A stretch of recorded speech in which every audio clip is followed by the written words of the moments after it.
you know, like I fucks with promoters, like, so, or at least try to build a certain type of relationship with you so you can feel comfortable enough to come up to me and be like, hey, Mrs., is you good? Like, you need a drink or something? Like, you not on your game. That's the type of shit I want to hear, though. Wow. Like, tell me. Yeah. Wow. You know, I don't want to leave and then everybody be like, man, what the fuck was going on with Mrs. tonight? Shit. You know, shit. I'm gonna say Tell me. A couple of months ago. Shout out to my people at Lemon Butter Lounge in Marietta. Mm-hmm. I had a really off. It wasn't like a really off night, but the promoters know how I get busy. Like, yeah. So I'm in the booth. He came up. He was like, "You good?" They on some like Mrs. ain't really in the zone tonight. Mrs. ain't missing. Mrs. is missing. Oh, shit.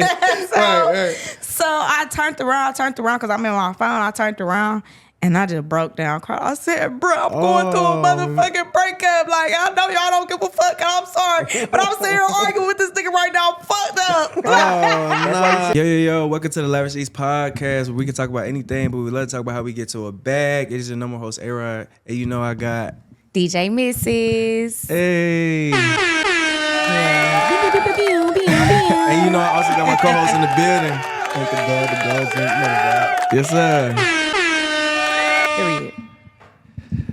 Man, okay. I don't even know where to start. Like, what's up? How you feeling? I'm feeling good. Blessed, highly favored. For sure. I appreciate you for coming. Oh, no problem.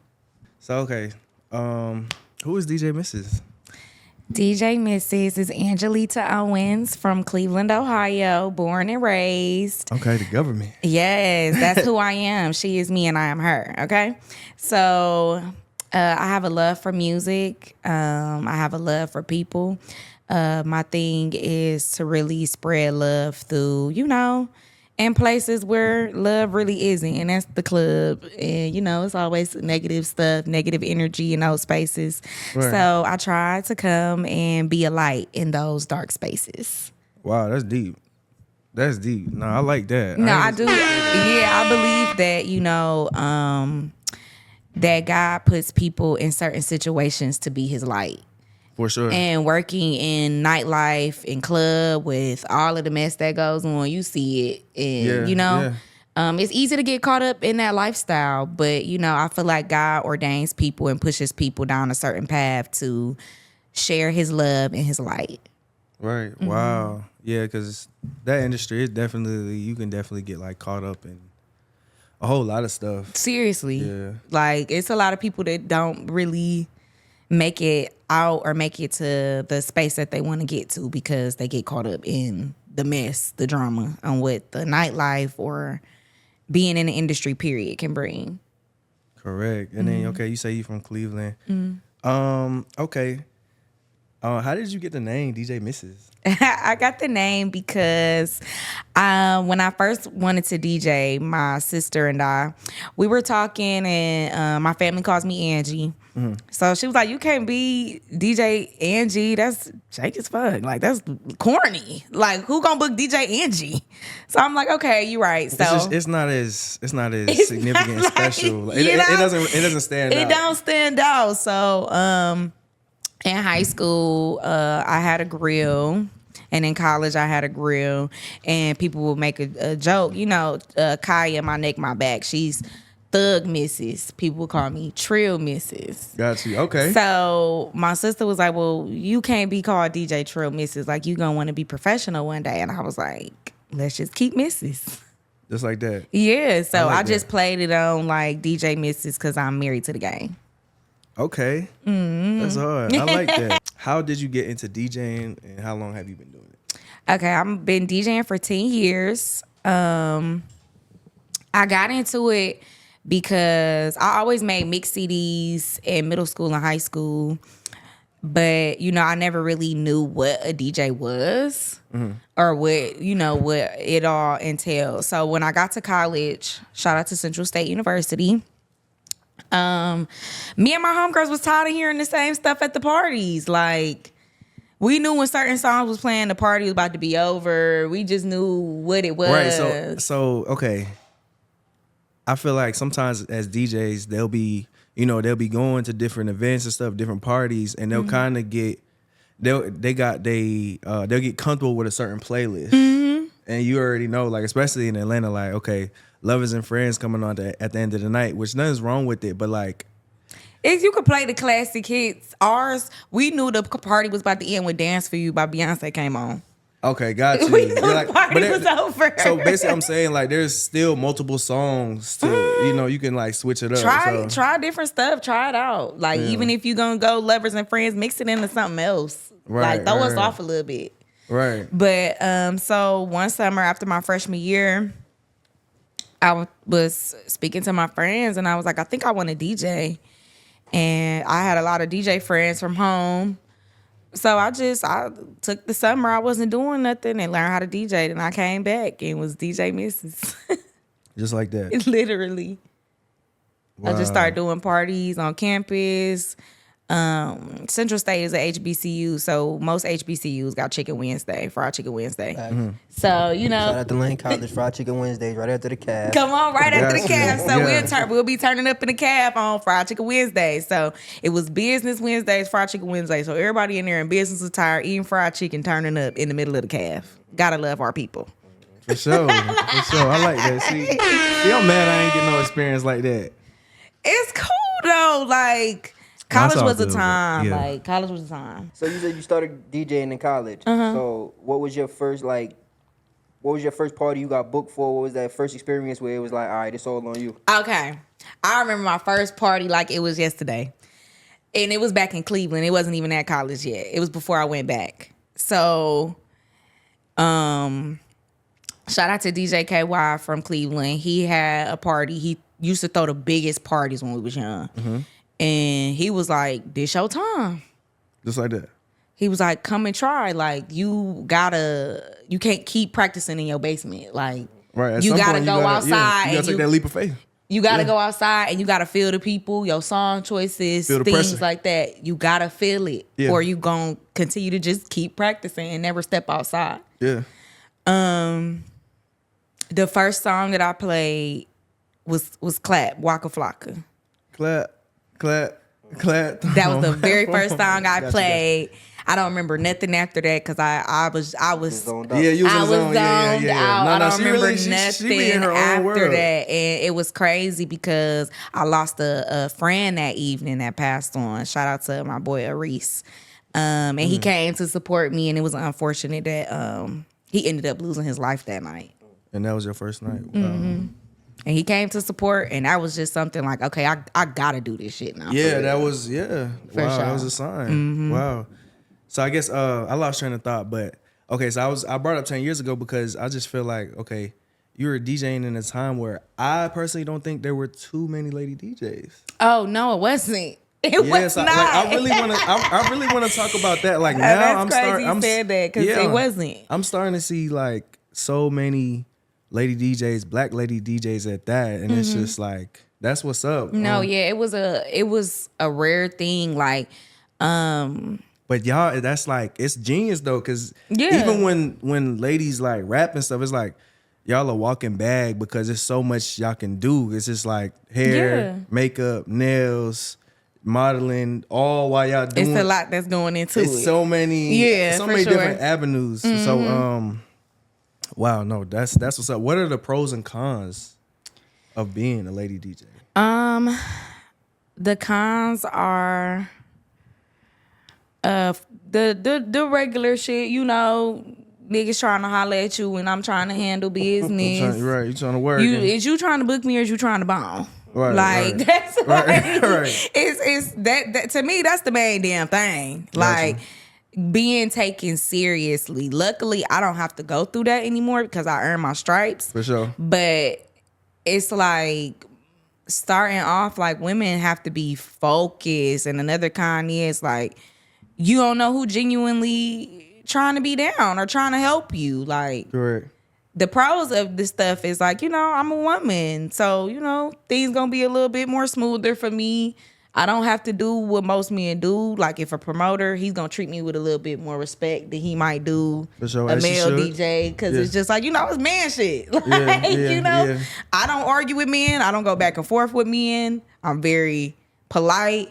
This is what we're gonna do. This is how we're gonna handle business. But, you know, pros is like, you know, a lot of stuff is easy because I'm a lady. Got you. Okay, got you. Pretty privilege. You know, I got you. ain't nothing Nah, that's wrong with what's pretty up. privilege as long as you know what you're doing. Correct. No, I like that. Okay, so DJing came first. How did you end up on the radio? So, most DJs, of course, the goal is to be on the radio. Even if you think people don't listen to it, that's a big deal.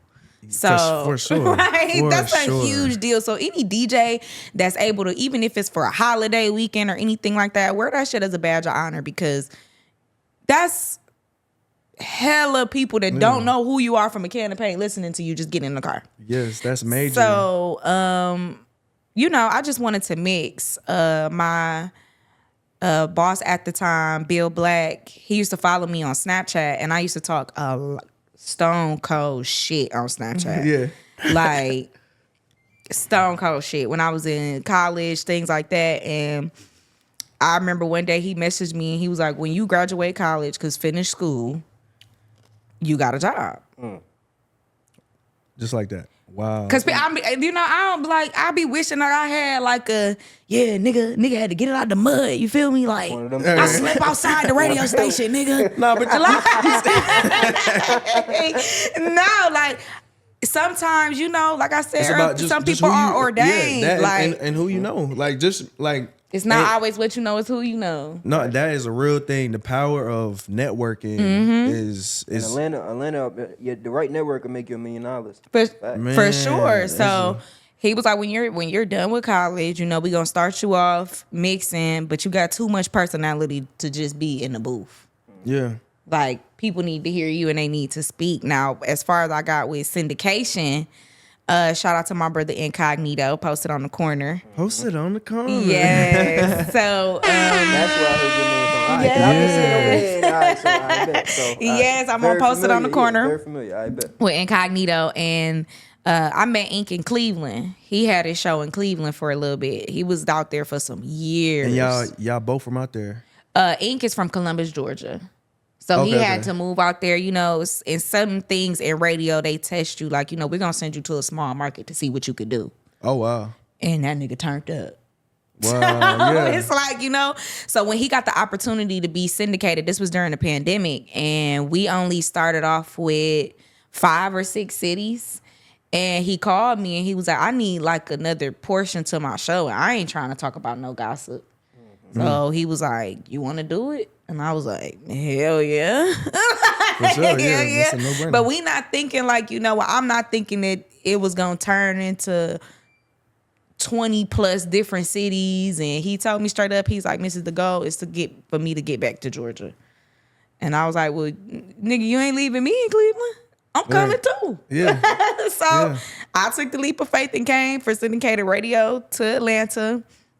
And we just been growing and growing and growing ever since. To be honest, we made history because we was the first hip hop syndicated night show, and that's a rare thing. But Okay, what is syndicated for the dummies in the crowd? okay, so syndication is like I don't know. Ricky Smiley, Steve Harvey, D.L. Hughley, where you can hear all of their radio shows in different states, different like cities. how the Breakfast Club, you can listen. Yes, Oh, like wow. Breakfast Club, things like that. Like all of those things that you can hear it wherever you go. Yeah, like you on iHeart and all that. big dog. So I work with Reach Media Radio 1, and that's with Tom Joyner, Ricky Smiley, Steve Harvey, D.L. Hughley. You up there with the big dogs, basically what you're saying. Roof. Right. Talking with the big dogs. Yeah, talk that shit, man. Nah, I love it, man. Wow. For sure. And the only reason I say that, because I'm thinking shit, it's the only way to go up from there. Like, Literally. you on the right path, facts. For sure. Yeah, nah. And just like it's just so you're so like humble and genuine. And when you brought up like just working in nightlife and stuff, especially in this city, you don't see a lot of that no more. No, like, I mean I get that a lot. Yeah. But it just be like, what I'm walking around being a bitch for. Like feel that, I'm yeah. happy with who I am, my place in life. I don't ever want God to think I'm questioning anything that comes or my blessings that come my way. So I try to be as positive and as nice, make sure I speak to people, whether you are busting tables in this bitch, or if you the promoter, if you're the owner, if you're a cousin of the owner, I want to make sure people be like, hey man, DJ Mrs. She's cool as hell. Yeah, Like, that's just a good person. You know what I'm saying? Like, just when you came up to me and was like, hey, I got a podcast, I'm like, nigga, set it up. Yeah, I almost like, wait, for real? Like, Set it up, shit. yeah, no, I definitely appreciate it. But it was so genuine. But I do want to go back to radio though. Okay. So in this streaming day and age, what do you think the significance of radio is? So I feel like the significance of radio is just getting to the people the best way that we can. If that phone get messed up, you can get you a radio, child. Right. right. You can get you a radio. If that Bluetooth ain't connected, you got the radio. I feel like radio is a thing that will never die because it's genuinely for the people. I know people complain about the music that's constantly getting played, or, you know, like artists want to get their song on the radio, but it's like, the radio will forever be here. For sure. No matter what's going on. But For sure. I think radio is for the people. Like, it is. And it's just like everything is streamed now. Even we don't even watch cable no more. We streaming, we watching shit, stars. you can stream the radio.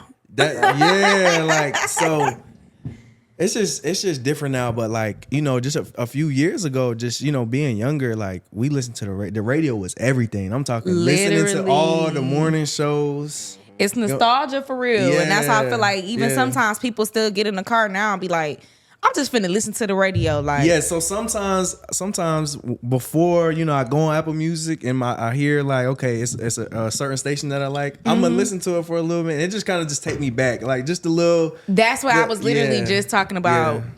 That the other day. I'm like, I know people get in the car, they want the nostalgia, and I feel like that's what me and Incognito give. We on from 3 to 7 now in Atlanta, but it's like, I feel like that's what our show gives. It gives like, oh shit, I'm about to call up there. to play the game. Phone lines be beating. So it's like, that's why it's so surprising to me when people like, oh, the radio.